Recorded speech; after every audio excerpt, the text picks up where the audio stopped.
Hello, welcome back in online class of Urmila Devi PG college Rasar Baraud Prayagraj. हमारा आज का video lecture postulate of special theory of relativity पे आधारित है। हम ये जानेंगे कि postulate of special theory of relativity को किसने दिया और किस आइडिया को कॉन्सेप्ट में कंसीडर करके उन्होंने इस पास्टुलेट्स को दिया। तो postulate of special theory of relativity Albert Einstein ने सन 1905 ईस्वी में दिया था। जब माइकलसन मोरली एक्सपेरिमेंट फेल कर जाता है तो माइकलसन मोरली एक्सपेरिमेंट जब फेल करता है तो उसी कॉन्सेप्ट को कंसीडर करके आइंस्टीन ने दो पास्टुलेट थियरी ऑफ रिलेटिविटी पे दो पास्टुलेट्स दिए। उन्होंने कहा, एक कंक्लूजन उन्होंने कंसीडर किया। उन्होंने कहा कि there are no any velocity which is absolute, यानी कि absolute velocity has no meaning, यानी एब्सोल्यूट वेलोसिटी का कोई मतलब नहीं है। All the velocities are relative, जितनी भी वेलोसिटी हैं वो रिलेटिव होती हैं। जो भी वेलोसिटीज़ हम कंसीडर करेंगे, जो भी मोशन हम कंसीडर करेंगे वो रिलेटिव मोशन होती हैं, किसी के सापेक्ष हमको मिलेंगी। यानी उन्होंने कहा कि absolute velocity has no meaning, all the motions are relative and should be measured relative to a certain frame of reference which में इटसेल्फ बी मूविंग। ठीक ना, यानी उन्होंने कहा कि कोई भी वेलोसिटी जो होती है, कोई भी मोशन हमारा एब्सोल्यूट मोशन नहीं है। उन्होंने कह दिया कि he concluded that absolute velocity has no meaning, all the motions are relative and should be measured relative to a certain frame. यानी कहने का मतलब है, सबसे पहले वीडियो लेक्चर में हमने आपको बताया था, जब हम फ्रेम ऑफ रेफरेंस पढ़ रहे थे उसी समय हमने मोशन और रेस्ट के बारे में बताया था। हमने वहाँ आपको बताया था कि जब तक हम किसी एक सर्टेन फ्रेम को, एक सर्टेन पॉइंट को, एक सर्टेन रेफरेंस सिस्टम को हम कंसीडर नहीं करेंगे, तब तक हम किसी भी बॉडी को ना तो हम कहेंगे कि रेस्ट पोजीशन में है, ना ही हम उसको मोशन में कह सकते हैं या वेलोसिटी में कहेंगे। तो किसी भी बॉडी की को वेलोसिटी में कहने के लिए एब्सोल्यूट वेलोसिटी, यानी हम क्लियर नहीं कह सकते हैं कि एब्सोल्यूट है, एब्सोल्यूटली दिस वेलोसिटी इज इतना, यानी कि इसकी वेलोसिटी इतनी है, ये एब्सोल्युटली मोशन में है, यानी वास्तविक रूप से हम नहीं कह सकते हैं। हम ये बताएंगे, हमको मोशन की डेफिनेशन में ये बताया गया है, when the position of an object is changed with respect to time relative to a fixed point, यानी जब किसी भी ऑब्जेक्ट की स्थिति में समय के साथ परिवर्तन होता है with respect to a point, यानी किसी एक बिंदु के सापेक्ष, तो हम कहते हैं कि that body is in state of motion. तब वो बॉडी हमारी क्या होती है, then we say that object is in state of motion, तब वो ऑब्जेक्ट हमारा मोशन में कहा जाता है। इसलिए आइंस्टीन ने ये बताया कि कोई भी बॉडी जो है, जब यहाँ कंसीडर कर लेते हैं कि ईथर और अर्थ के बीच में कोई भी रिलेटिव मोशन नहीं होता है, रिलेटिव वेलोसिटी जीरो होती है दोनों के बीच में। माइकलसन मोरली एक्सपेरिमेंट के रिजल्ट में हमको मिलता है कि अर्थ और ईथर के बीच की रिलेटिव वेलोसिटी जीरो होती है, यानी उनके बीच में कोई रिलेटिव वेलोसिटी नहीं है, कोई रिलेटिव मोशन नहीं है। तो उसी पे इन्होंने कहा था, इन्होंने एक कंक्लूजन अपना दिया। जब माइकलसन मोरली एक्सपेरिमेंट फेल कर जाता है तो उन्होंने एक कंक्लूजन दिया उसी पे कि रिलेटिव मोशन होता है, यानी कि कोई भी मोशन ऐसा नहीं है। इन्होंने कह दिया कि he concluded that absolute velocity has no meaning, यानी एब्सोल्यूट वेलोसिटी का कोई मतलब नहीं है। जो भी मोशन है, all the motion are relative and it is described through a frame of reference या थ्रू ए रेफरेंस सिस्टम, यानी इसको हम डिस्क्राइब कर सकते हैं। जो भी मोशन हम डिस्क्राइब करेंगे एक रेफरेंस सिस्टम की हमको आवश्यकता होगी, तभी हम ये बता पाएंगे कि कोई भी ऑब्जेक्ट हमारा मोशन में है या नहीं है। ठीक, यानी जितने भी वेलोसिटी हैं, हमने कहा कि all the motions are relative and should be measured relative to a certain frame of reference, और एक सर्टेन फ्रेम ऑफ रेफरेंस की आवश्यकता पड़ती है। इसी के आधार पे उन्होंने दो बेसिक यानी दो आधारभूत नियम दिए, जिसको हम postulate of special theory of relativity कहते हैं। इसी के आधार पे कि कोई भी मोशन क्या है, कोई भी वेलोसिटी एब्सोल्यूट नहीं है, जो भी मोशन है all the motion are relative and should be measured relative to a certain frame of reference, और उनको हम मेजर तभी कर सकते हैं जब हम एक निश्चित फ्रेम ऑफ रेफरेंस कंसीडर करेंगे। ठीक, अरे फॉर एग्जांपल यहाँ से ऐसे ही देख सकते हैं हम, जैसे हम मान लेते हैं कि ये हमारा कोई ऑब्जेक्ट है, हमने इसको देखा, ऑब्जर्व किया, यहाँ पे था। आफ्टर टाइम टी हम देखते हैं कि ऑब्जेक्ट यही है, तो यहाँ क्या कह सकते हैं, नो चेंज इन पोजीशन में कोई चेंजिंग नहीं है विथ रिस्पेक्ट टू टाइम। तो कैसे हमने जाना कि पोजीशन में चेंजिंग नहीं है, क्योंकि हम ये देख रहे हैं कि ये इसी रेफरेंस सिस्टम में इसी पॉइंट पे पहले भी था और आफ्टर टाइम टी ये इसी पॉइंट पे है, इसका मतलब ये मूव नहीं कर रहा, हम कह देंगे कि इस पॉइंट के सापेक्ष इसके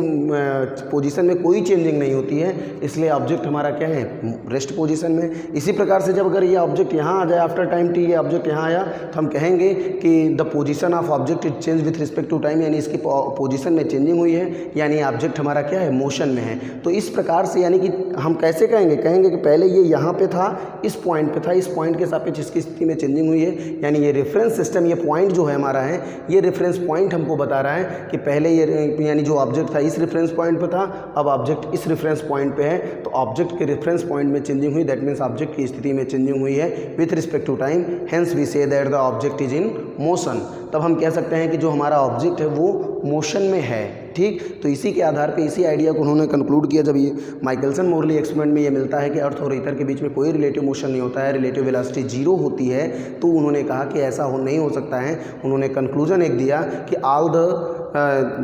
कंक्लूजन दिया कि absolute velocity has no meaning, यानी कहने का मतलब एब्सोल्यूट वेलोसिटी का कोई मतलब नहीं है। All the motion are relative motion, all the motion are relative motion which measured through a reference system या रेफरेंस फ्रेम ऑफ रेफरेंस, जो कि एक सर्टेन रेफरेंस फ्रेम की सहायता से हम रिलेटिव मोशन को डिस्क्राइब करते हैं या मेज़र करते हैं, मापते हैं, ठीक। इसी आइडिया पे उन्होंने दो पास्टुलेट्स बनाए। तो यहाँ हमने लिखा Einstein gives two basic laws known as the postulate of special theory of relativity. Einstein ने दो मुख्य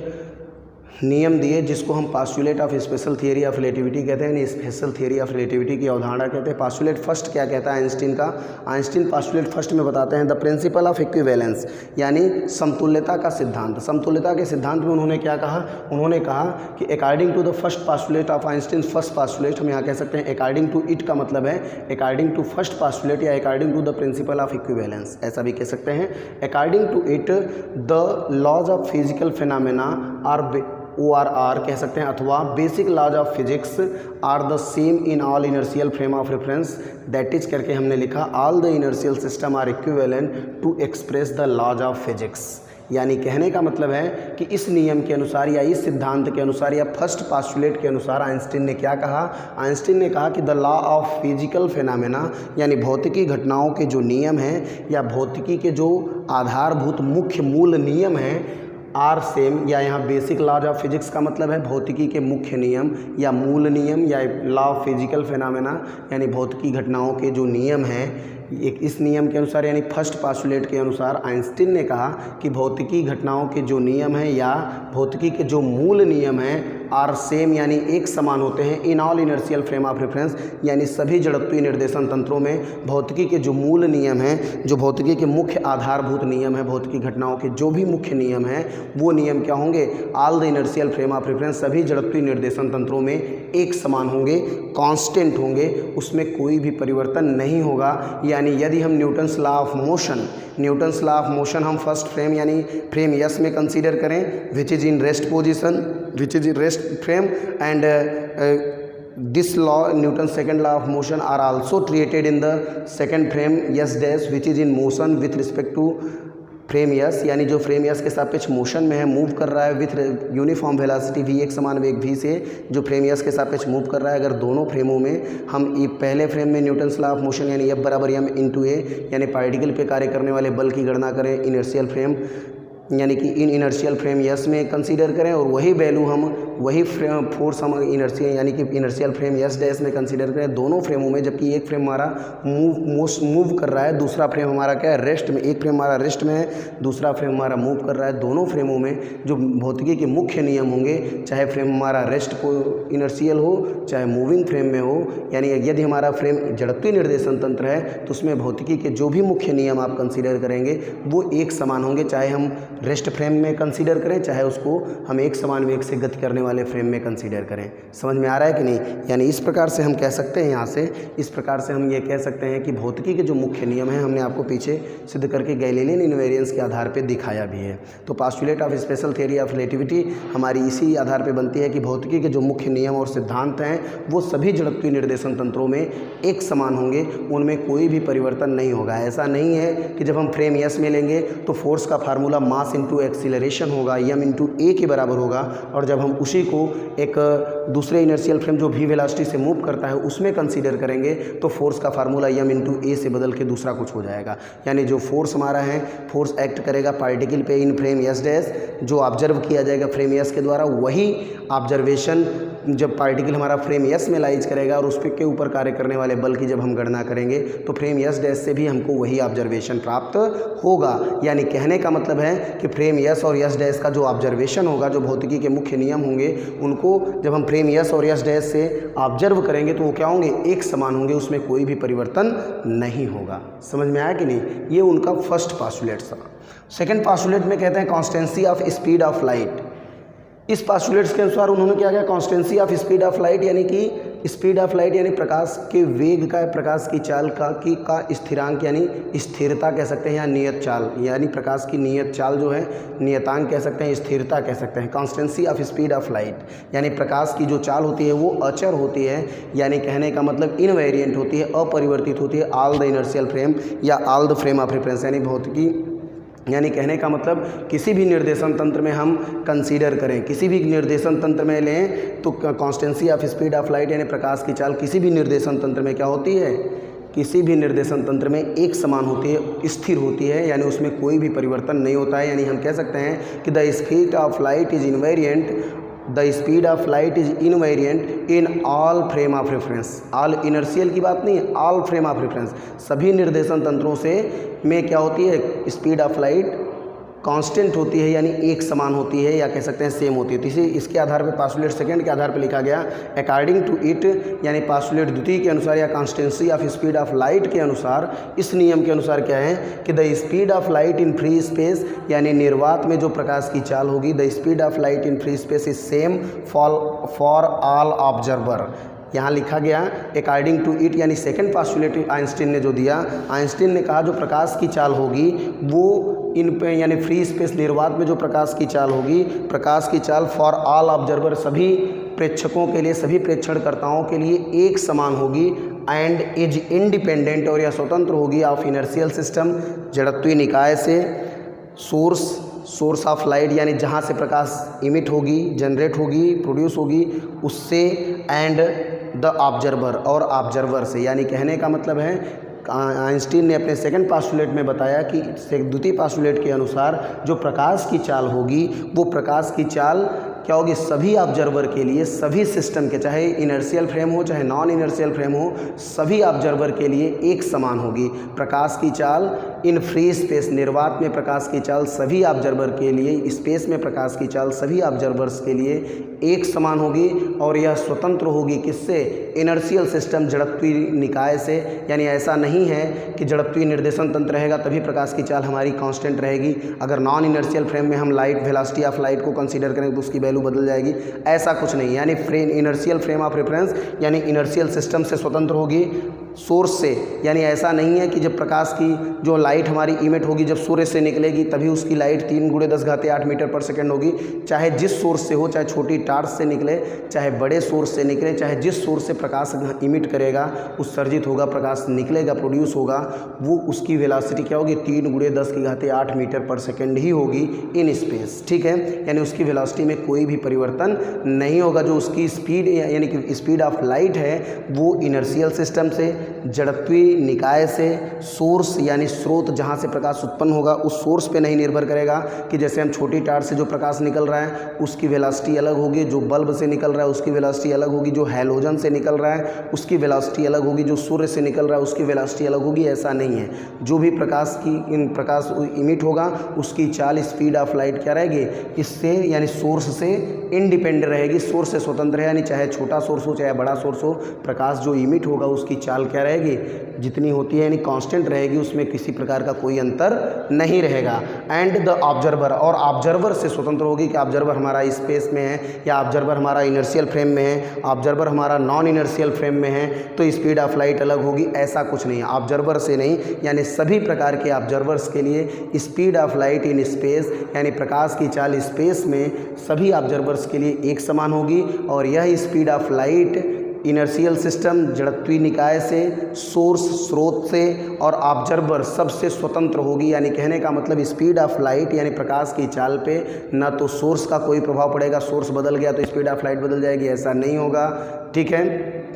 लाइट की स्पीड नहीं बदलेगी। ऑब्जर्वर एक फ्रेम यानी इनर्शियल से नॉन इनर्शियल में चला गया तो ऑब्जर्वर की स्थिति में परिवर्तन हुआ, प्रकाश की चाल बदल जाएगी, इस पर डिपेंड नहीं करेगा। इनर्शियल सिस्टम यानी जड़त्वीय निर्देशन तंत्र होगा तो प्रकाश की चाल दूसरी होगी, और जड़त्वीय होगा तो प्रकाश की चाल दूसरी होगी, ऐसा कुछ नहीं होगा। यानी speed of light for all observer is same according to it, इतना ही है। The speed of light in free space is same for all observer, यानी सभी ऑब्जर्वर्स के लिए, सभी प्रेक्षणकर्ताओं के लिए प्रकाश की चाल क्या होगी, एक समान होगी। समझ में आया? ठीक, यानी फ्रेम हमारा इनर्शियल हो चाहे नॉन इनर्शियल हो, स्पीड ऑफ लाइट प्रकाश की चाल सभी निर्देशन तंत्रों के लिए या सभी ऑब्जर्वर्स के लिए, सभी प्रेक्षणकर्ताओं के लिए एक समान होगी। समझ में आया? उम्मीद है कि हमको postulate of special theory of relativity आपको बहुत ही अच्छे से समझ में आ गया होगा। फर्स्ट पास्टुलेट में आइंस्टीन ने क्या कहा? आइंस्टीन ने कहा कि उन्होंने पहला पास्टुलेट्स दो पास्टुलेट्स उन्होंने दिए थे। जब माइकलसन मोरली एक्सपेरिमेंट फेल कर जाता है तो आइंस्टीन ने उसी एक्सपेरिमेंट के कॉन्सेप्ट को क्लियर करके आइंस्टीन ने दो बेसिक नियम दिए। उन्होंने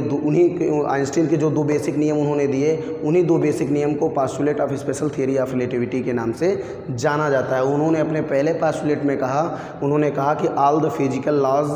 all the law of physical phenomena, उन्होंने कहा कि all the laws of physical phenomena are all the basic law of physics are same in all inertial frame of reference, यानी सभी जड़त्वीय निर्देशन तंत्रों में जितने भी भौतिकी घटनाओं के नियम होंगे या भौतिकी के जो मूल नियम होंगे सभी जड़त्वीय निर्देशन तंत्रों के लिए एक समान होंगे, उनमें कोई भी परिवर्तन नहीं होगा। चाहे हम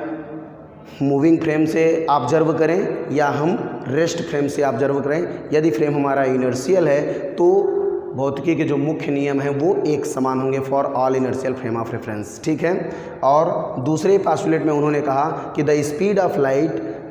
of light is same for all observer, यानी उन्होंने कहा the speed of light in free space, यानी स्पेस में प्रकाश की जो चाल होगी फॉर ऑल ऑब्जर्वर, सभी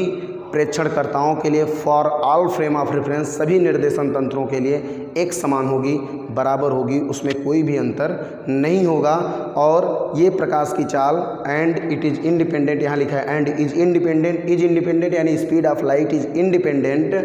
किससे? ऑफ इनर्शियल सिस्टम, वो इनर्शियल सिस्टम से, सोर्स से और ऑब्जर्वर से क्या रहेगी? इंडिपेंडेंट रहेगी। ठीक, तो ये हमारा स्पेशल थ्योरी ऑफ रिलेटिविटी है। अब इसी स्पेशल थ्योरी ऑफ रिलेटिविटी, इन्हीं दो पास्टुलेट्स पे लॉरेंज ने एक ट्रांसफॉर्मेशन इक्वेशन बनाया। लॉरेंज ट्रांसफॉर्मेशन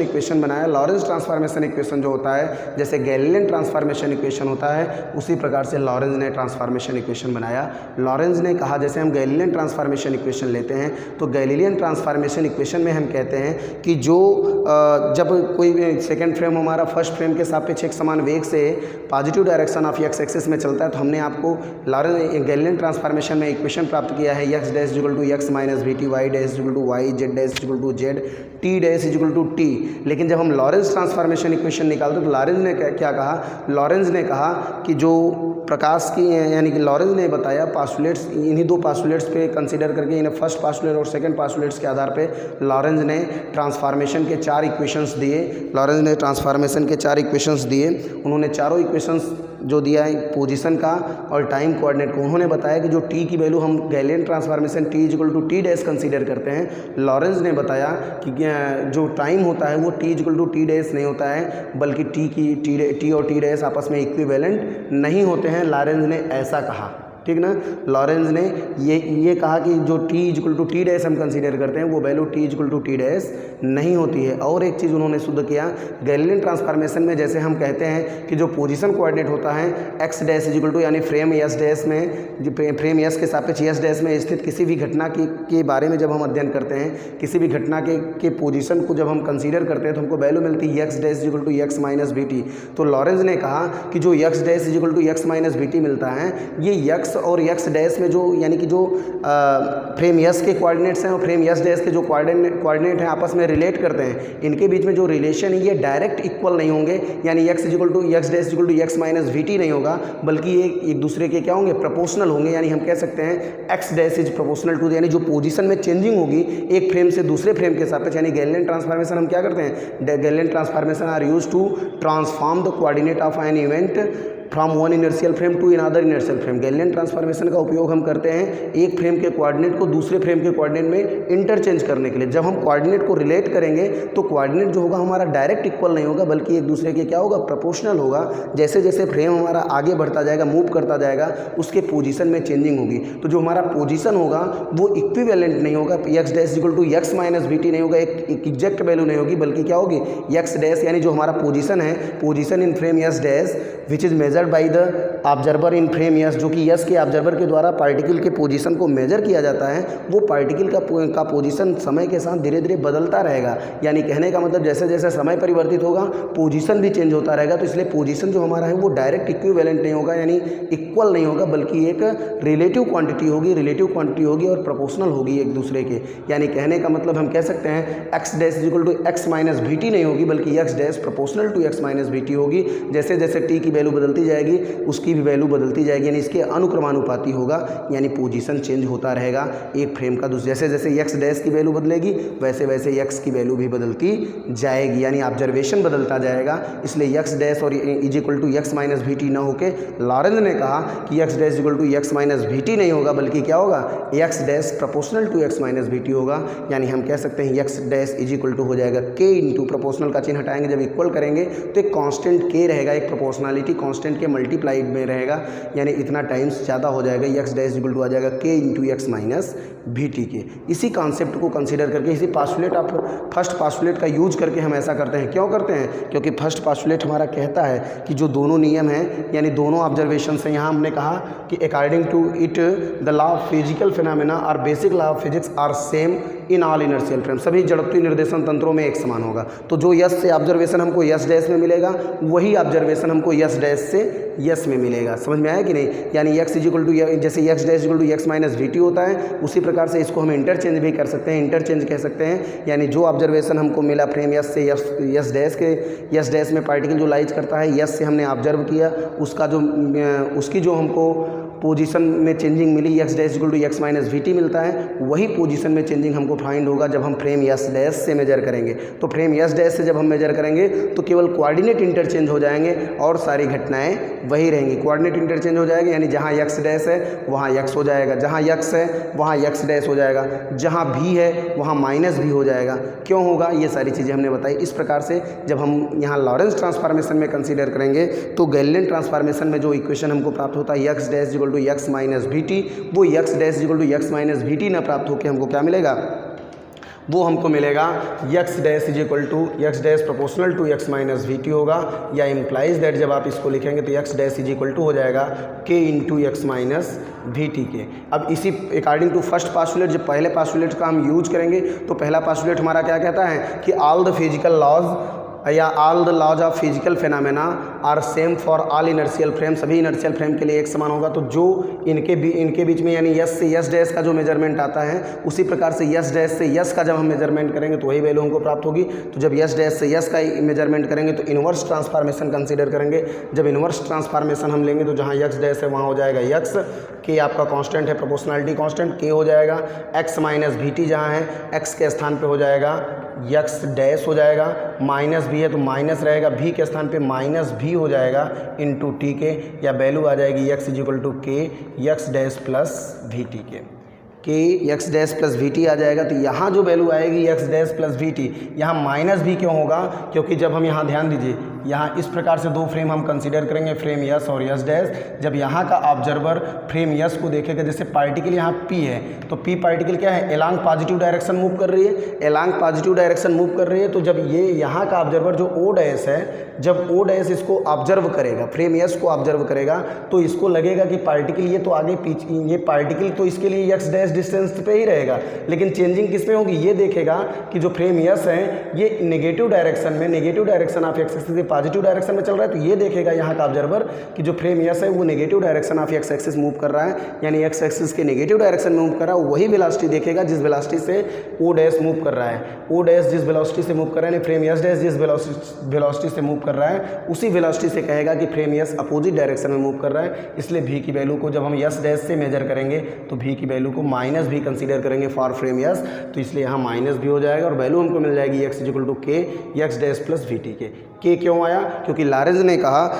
ने कहा कि जो चेंजिंग होगी, पोजीशन में चेंजिंग होगी वो इक्वेट नहीं होगी बल्कि क्या होगी, प्रोपोर्शनल होगी, लीनियरली प्रोपोर्शनल रहेगी। एक फ्रेम से दूसरे फ्रेम के कोऑर्डिनेट्स जो इंटरचेंज होंगे, जो ट्रांसफॉर्म होंगे, वो डायरेक्ट इक्वल नहीं होंगे बल्कि क्या होंगे, प्रोपोर्शनल होंगे। ठीक, इसलिए उन्होंने कंसीडर किया कि एक्स डैश इक्वल टू जो हम x minus v T Galilean में पढ़ते आए हैं, हम लॉरेंज ने क्या किया, इसी को मॉडिफाई कर दिया। उन्होंने कहा x dash equal to x minus v t नहीं होगा बल्कि x dash is equal to x dash proportional to x minus v t होगा, यानी x dash equal to k x minus v t होगा, where k is the proportionality constant. ठीक, और इसी के की वैल्यू निकालेंगे तो हमको गैलीलियन ट्रांसफॉर्मेशन की वैल्यू, जैसे गैलीलियन ट्रांसफॉर्मेशन में हमको फार्मूला मिला था x dash equal to x minus v t, और इसी के की वैल्यू जब हम निकालेंगे, क्योंकि लॉरेंज ने कहा कि x dash equal to x minus v t नहीं होगा बल्कि यहाँ प्रोपोर्शनल होना चाहिए। जब प्रोपोर्शनल आएगा, क्योंकि जैसे जैसे समय चेंज होगा, समय बदलेगा, t equal to t dash है वहाँ हमने कंसीडर किया, लेकिन यहाँ क्या है, लॉरेंज ने कहा कि t equal to t dash नहीं बल्कि t is not equal to t dash है। तो जैसे जैसे समय बदलेगा उसके पोजीशन में चेंजिंग होगी, तो x dash exactly equal to x minus v t नहीं होगा बल्कि समय के साथ बदलता रहेगा, तो यानी x dash is proportional to x minus v t होगा, यानी जैसे समय परिवर्तित होता रहेगा एक्स डैश यानी पोजीशन में चेंजिंग होती रहेगी पार्टिकल के, जो ऑब्जर्व करेगा फ्रेम यस। ठीक है, इसलिए x dash proportional to x minus v t होगा, x dash equal to k x minus v t हो जाएगा। अब इसी के की जब वैल्यू निकाल लेंगे और उठा के यहाँ रख देंगे तो हमको लॉरेंज ट्रांसफॉर्मेशन इक्वेशन मिल जाएगा।